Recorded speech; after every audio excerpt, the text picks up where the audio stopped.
It's Monday, 16 May, the year of our Lord 2022. You're in the battleground. We're on the eve of massive primaries in the Tar Heel state of North Carolina, in the Commonwealth of Pennsylvania, and out in not greater Idaho, but in Idaho, where a knockdown, dragout is out there between conservatives, traditional Republicans, MAGA, and ultra MAGA. So we're going to talk about it all. We got Richard Baris, Boris, Ephsteyn. But I want to finish. I've got some unfinished business from the first hour, from War and Pandemic, the first hour here on Battleground. It's General Bishop from STARS.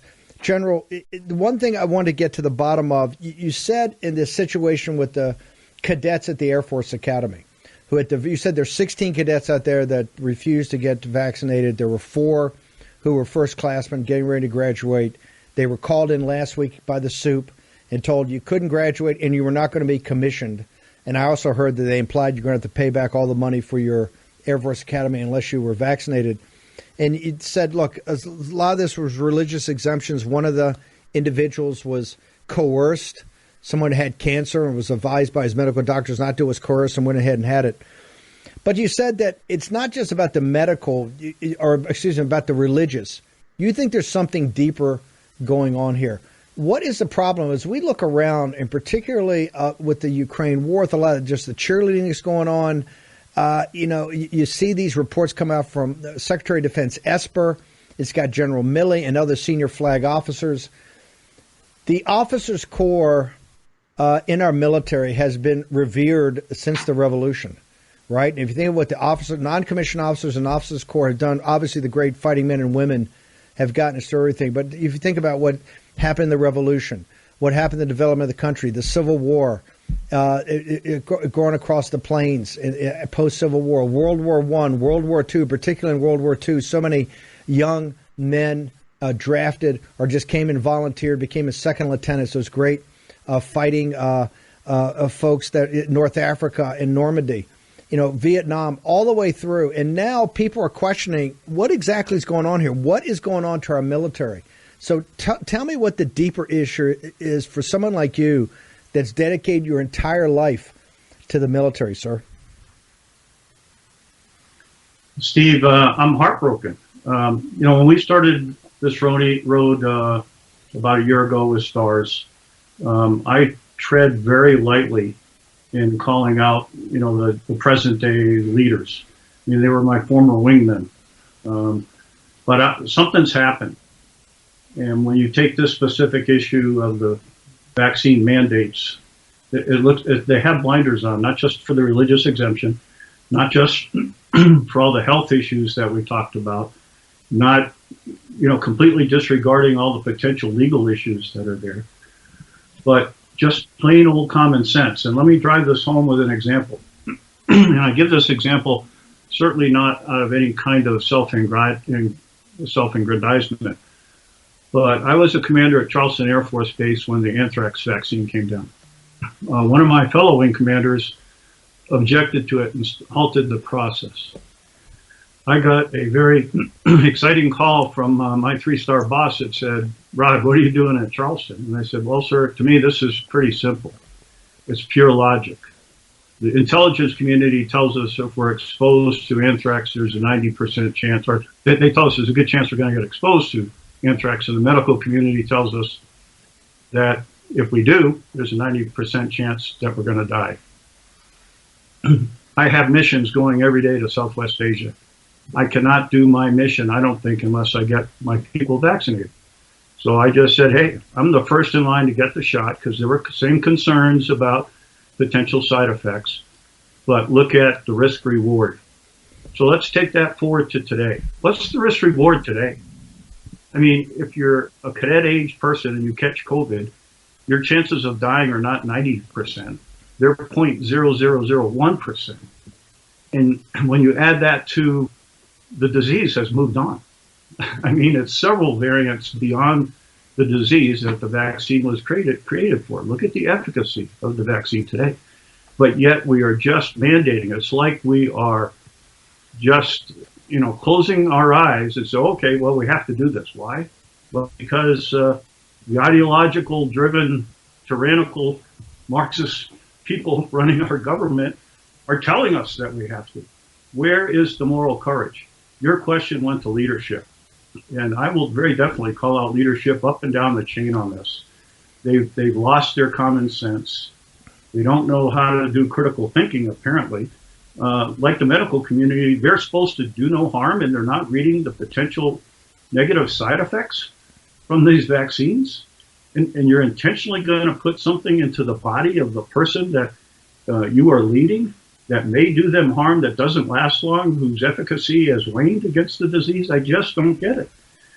They've lost the moral agency, and probably more important, Steve, they've lost in many, many cases. I hear directly from the people, the trust of the people they are leading. Because the cadets and others are reading this stuff. I had a cadet tell me this past week, well, DOD leadership isn't reading all this stuff, but we are.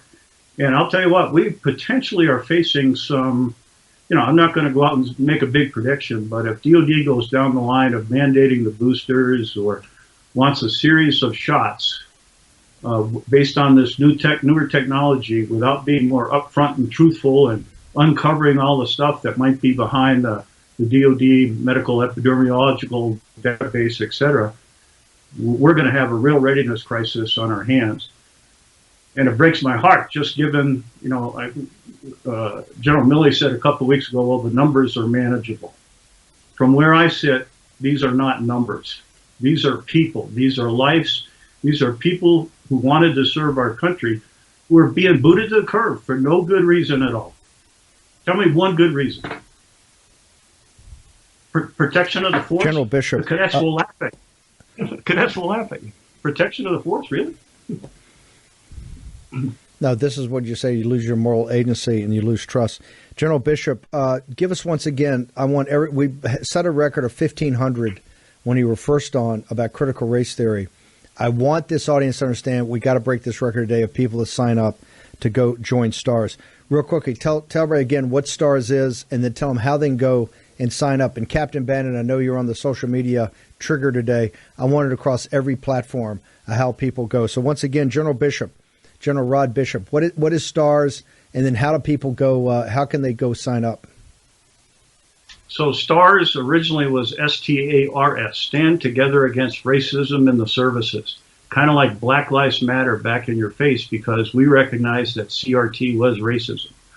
But when we started seeing such radical things occurring, like DOD's response to this vaccine mandate, we said, wow, we should add a second R, and that's radicalism. So our website is stars with 2rs.us.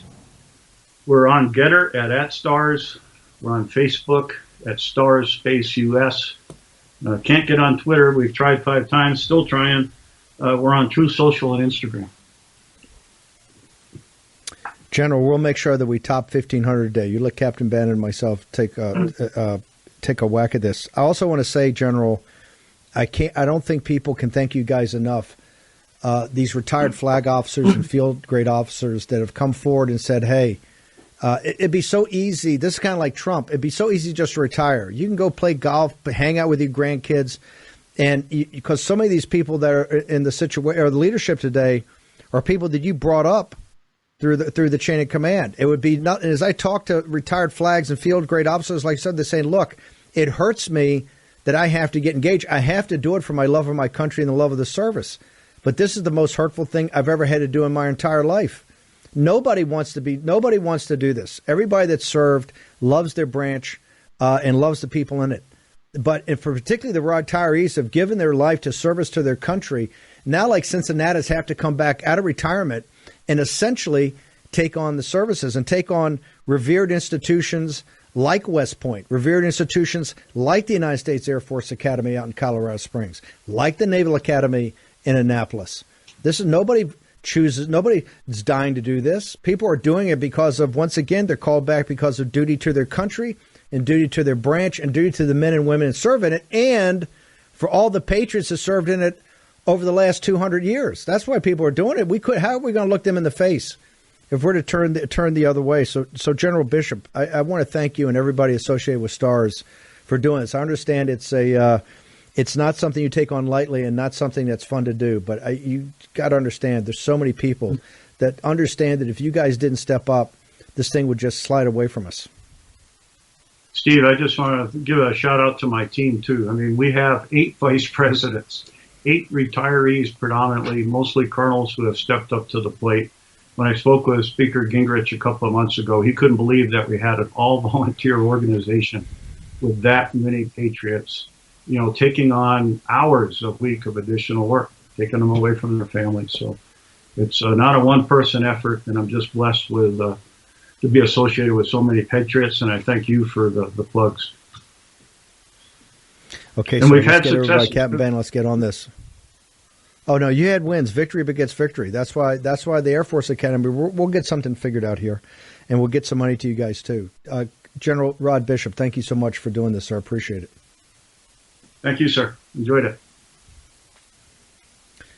I want to bring in Boris. We're going to get to, I know Baris is under pressure, so we got to get to him. But Boris, this is MAGA right there. This is what MAGA is about. MAGA is about love of country and and not going to back down. Do you understand how easy it is for guys giving his entire life to his country to retire and go play golf and just hang out with the grandkids? They don't want to do this. No They're doubt. spending hours a week. Why are they doing it? They understand the services are being destroyed by wokeness.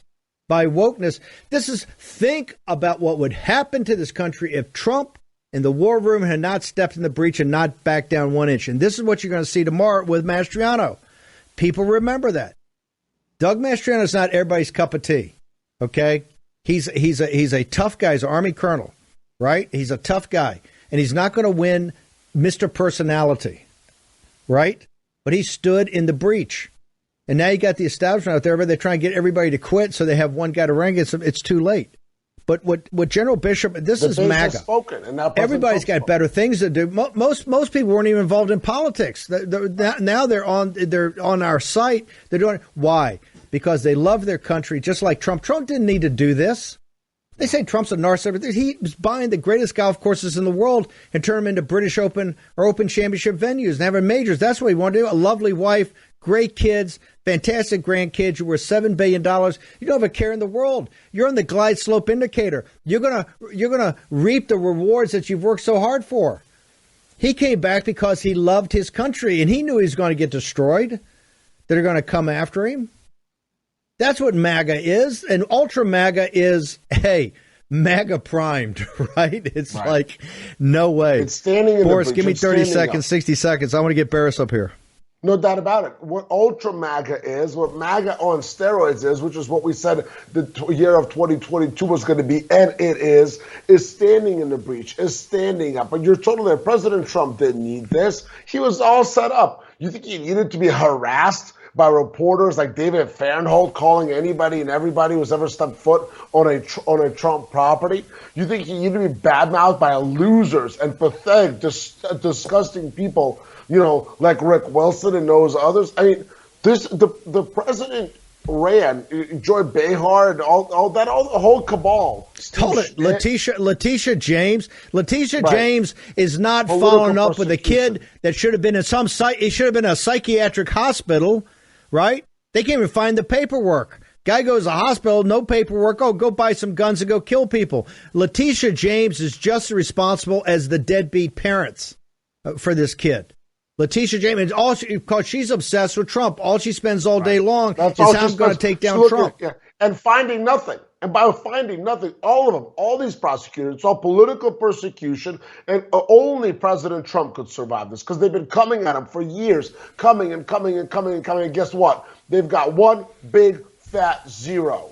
And what President Trump has is a movement behind him. What President Trump has is the strongest, most powerful movement in American or probably world political history because it has taken over the country by storm, and you're seeing it in state after state after state after state. And huge thank you to General Bishop. Huge thank you to brave men and women, and they represent the best of the War Room Posse, the MAGA movement under the leadership of President Trump, who love this country, will fight for this country, and will not give up, and will not give in to woke, terrible, pathetic radicals.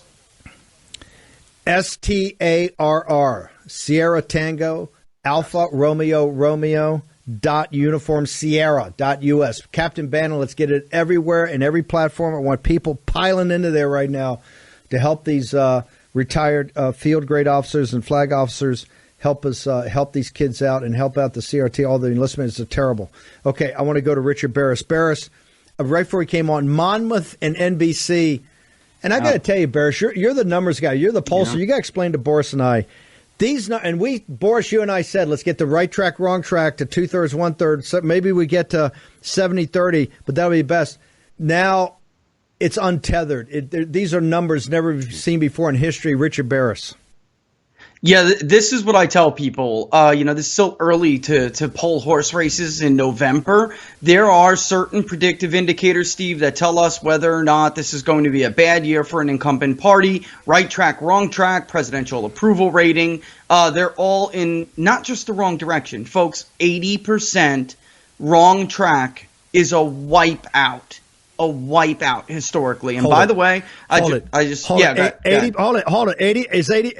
NBC, or it's not Breitbart, it's not 70, War Room, it's not right. Gateway Pundit. Monmouth's a 77. Who did the 80? Is that NBC?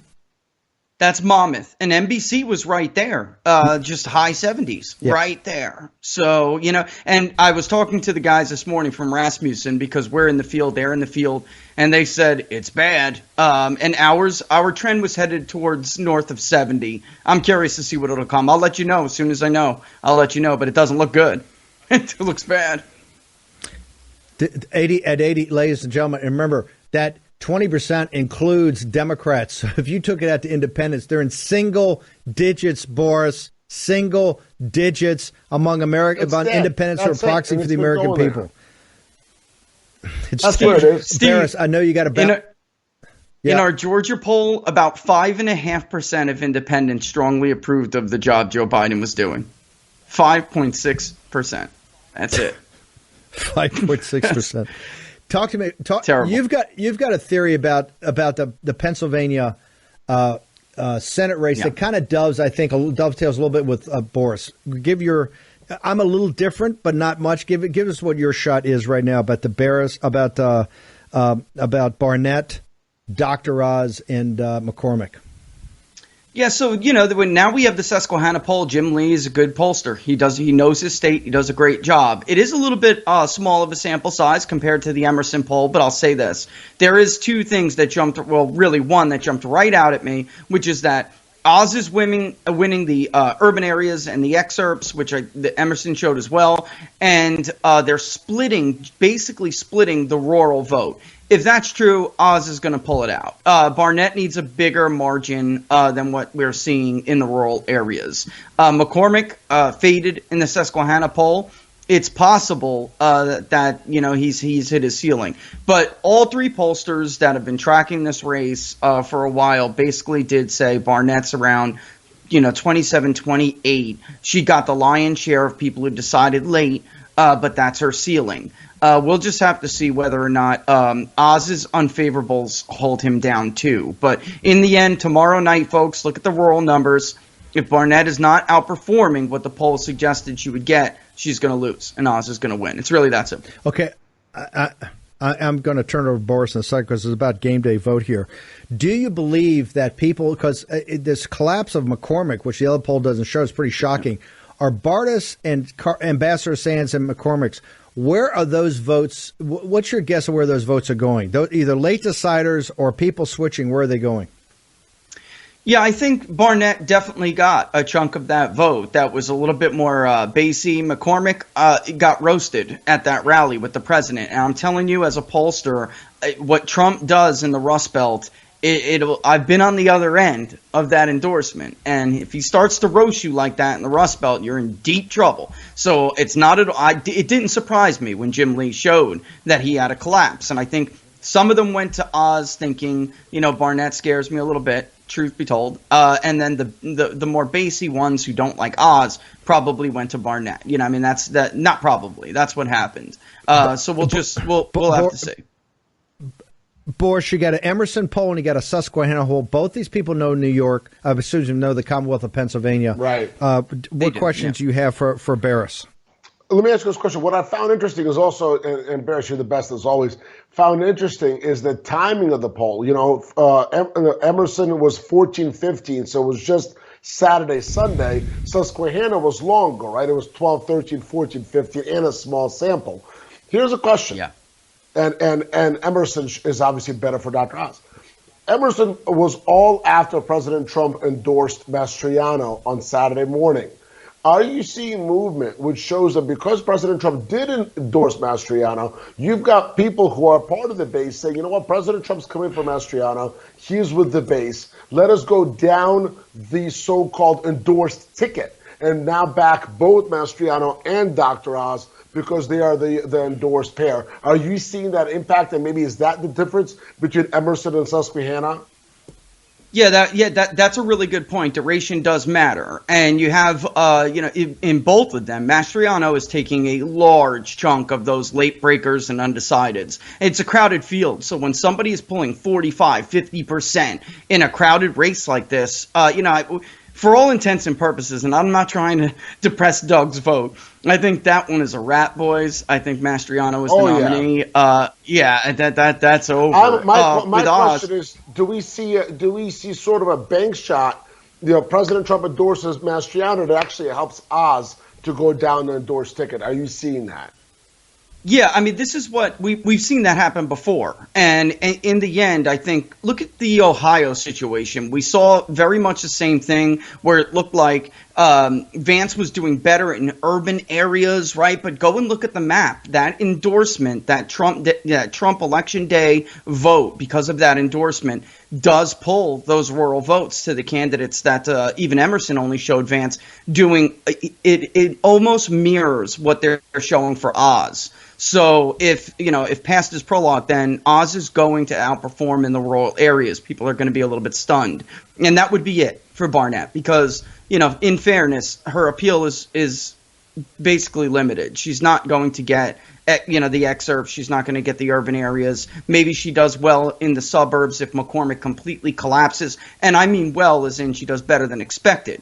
But Oz has a bigger appeal. I always get a lot of hate tweets when I say that, but trust me, Baris. Same true. here, brother. Same here. I'm just calling balls and strikes, Boris. I'm just calling balls and strikes. Hold it. This is the war room. You ain't seen hate tweets yet. Boris is on the penalty box right now. No, people understand.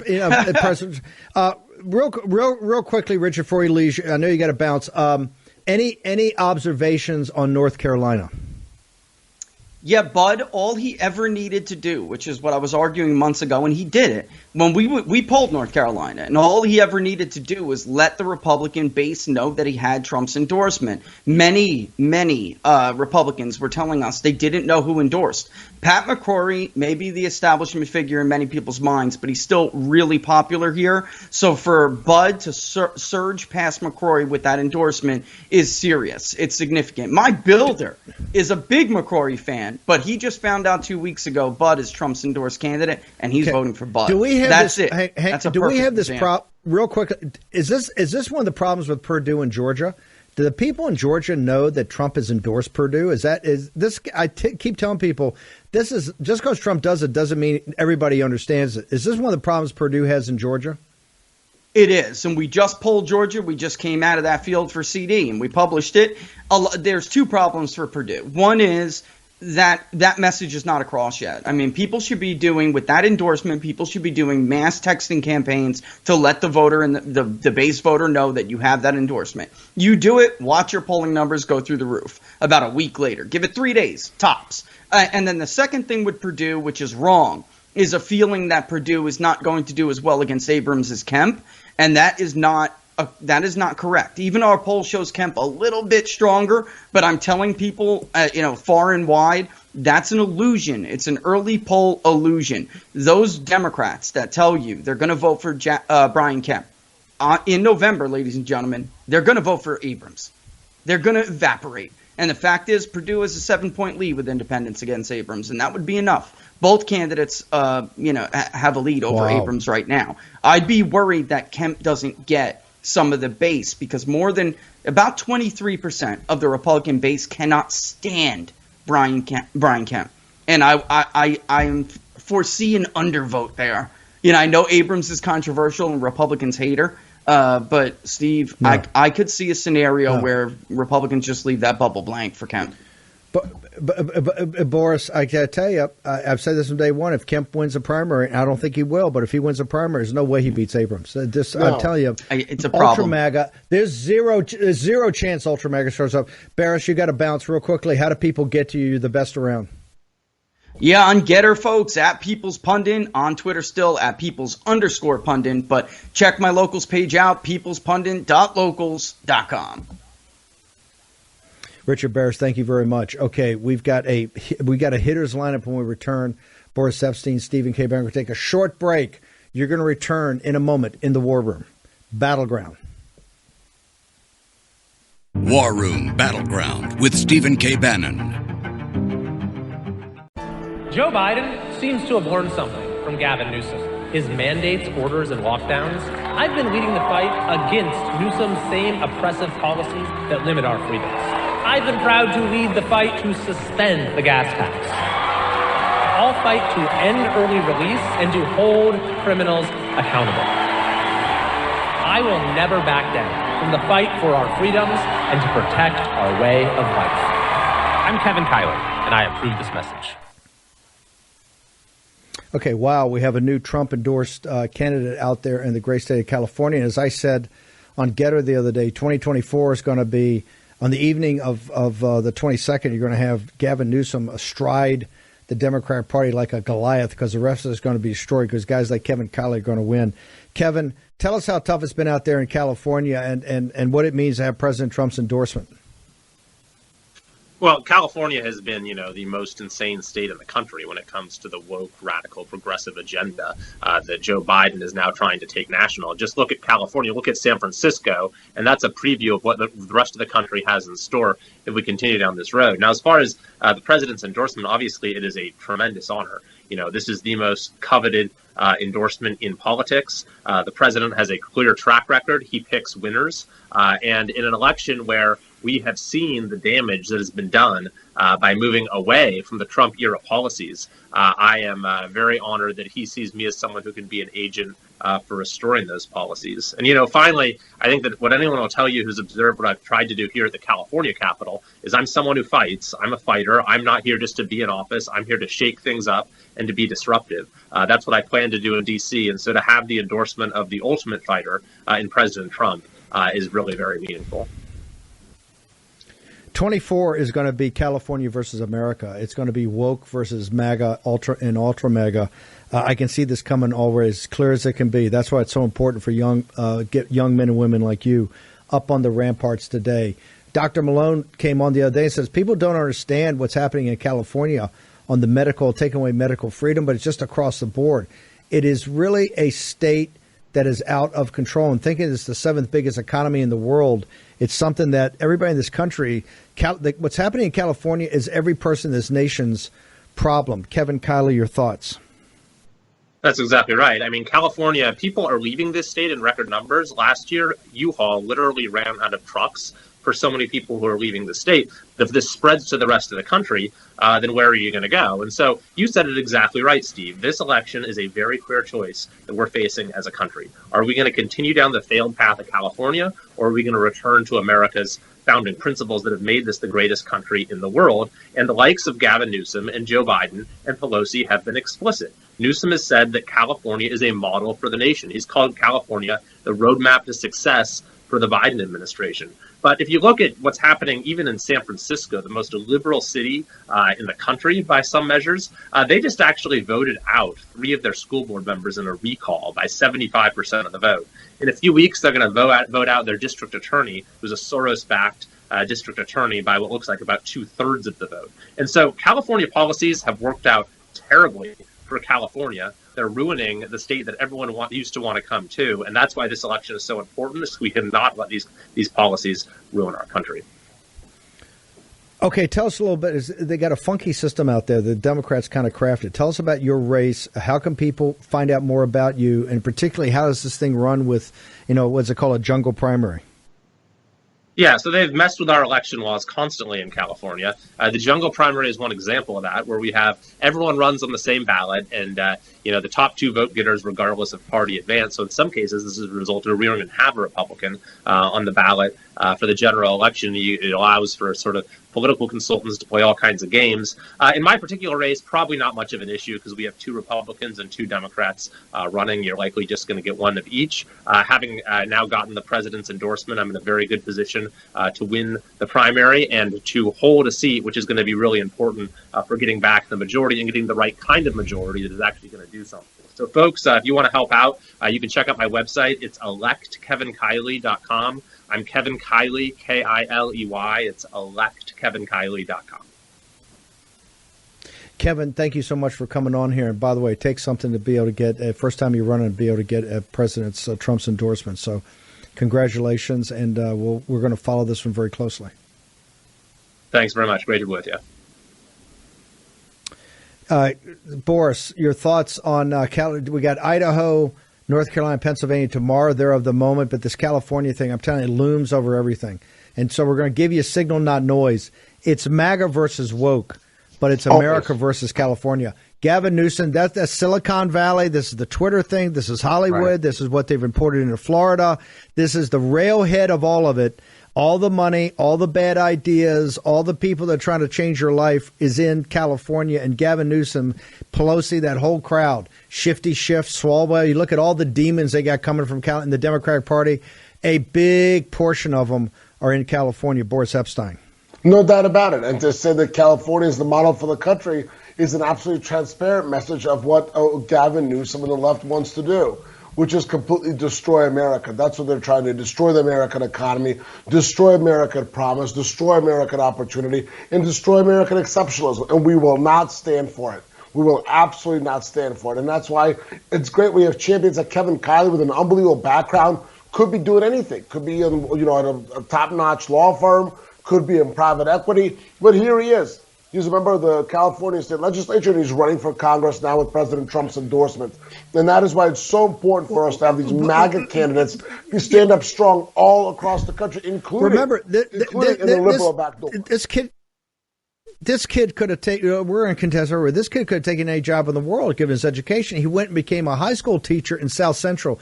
Ladies and gentlemen, that is combat duty, okay? You go into South Central High School as a teacher, that is combat duty. You should be getting to combat pay. I want to bring in somebody very special. We're talking about all this thing of replacement theory. We're for inclusive national and participatory populism.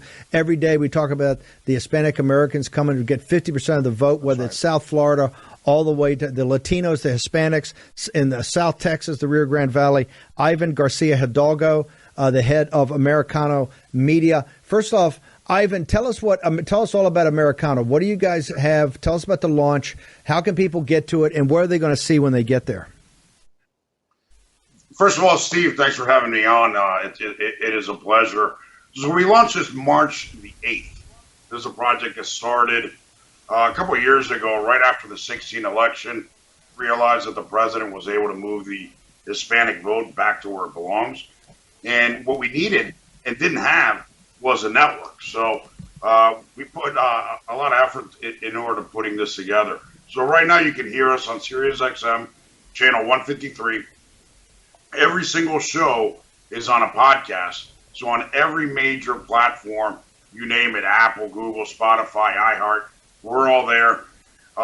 And August 1st, we are launching our television offering over the top. It's going to be available on Apple TV, Roku, Amazon Fire, Google, Samsung TV, Vizio, you name it.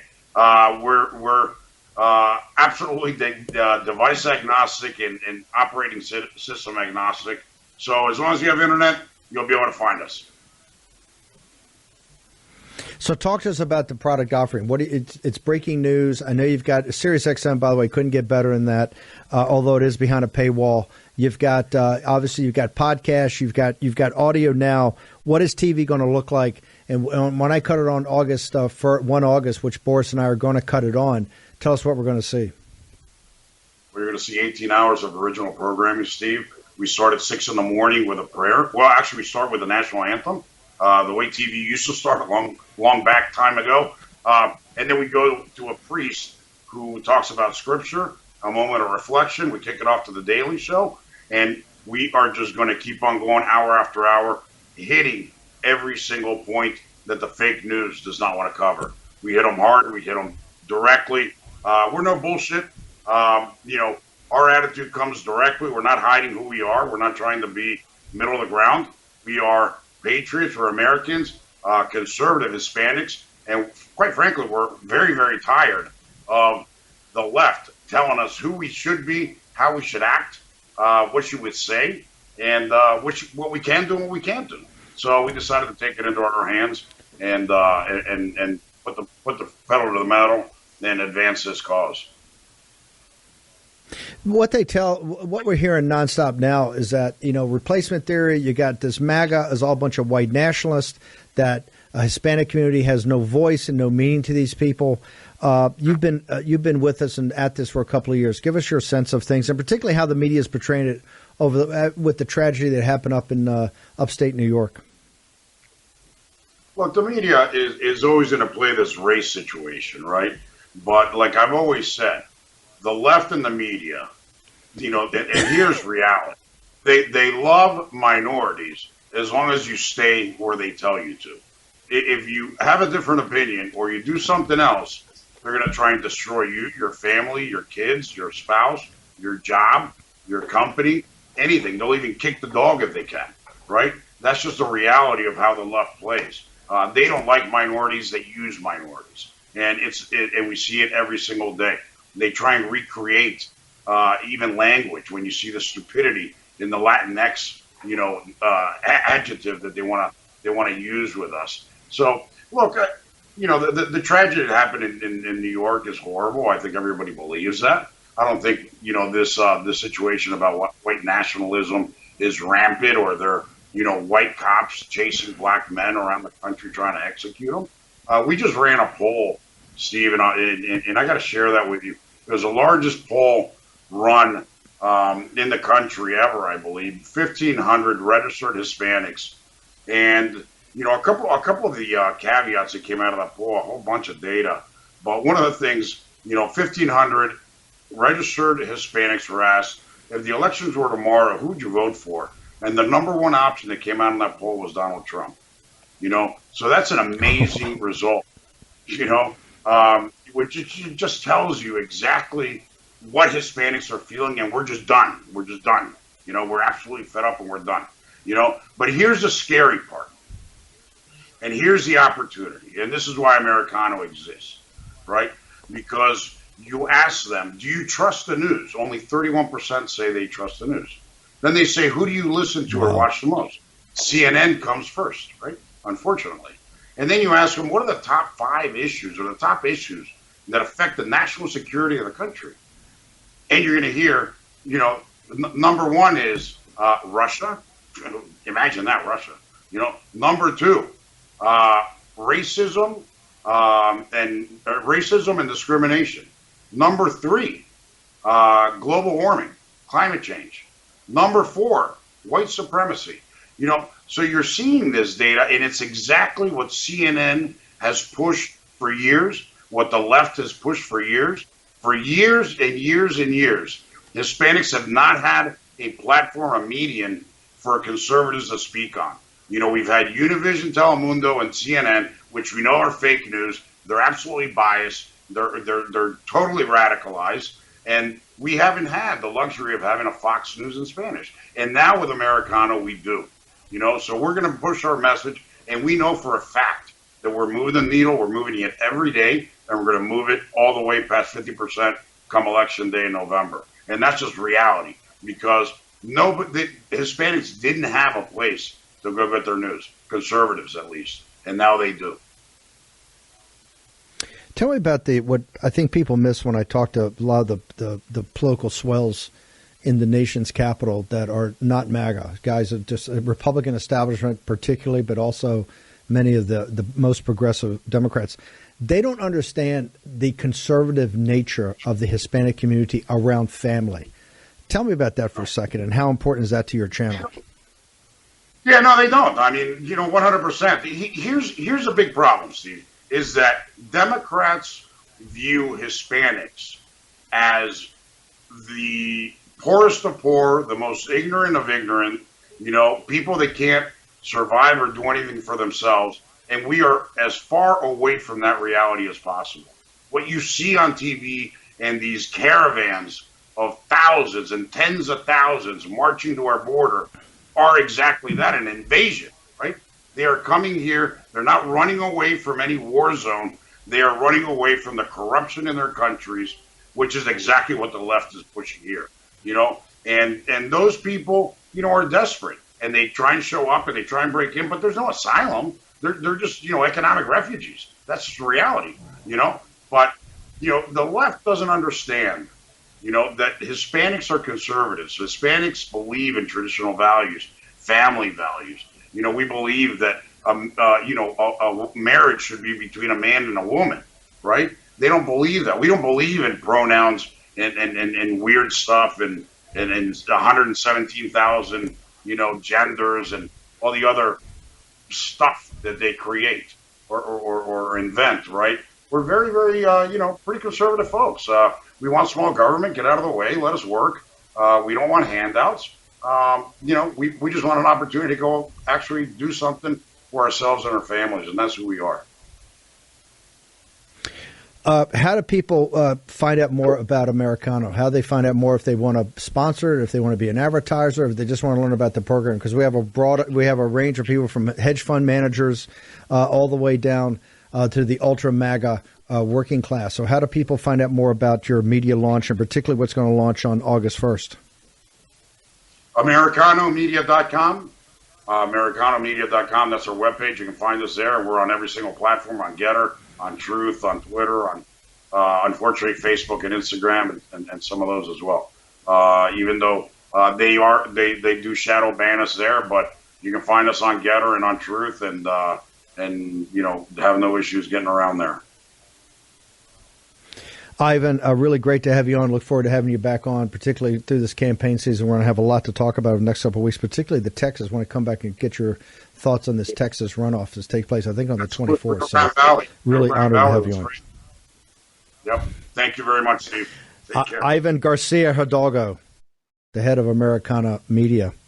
Boris, this is what I'm talking about. We're an ascendant movement. They're launching a TV network that is going to address issues in the Hispanic community across the country. And remember, it's different.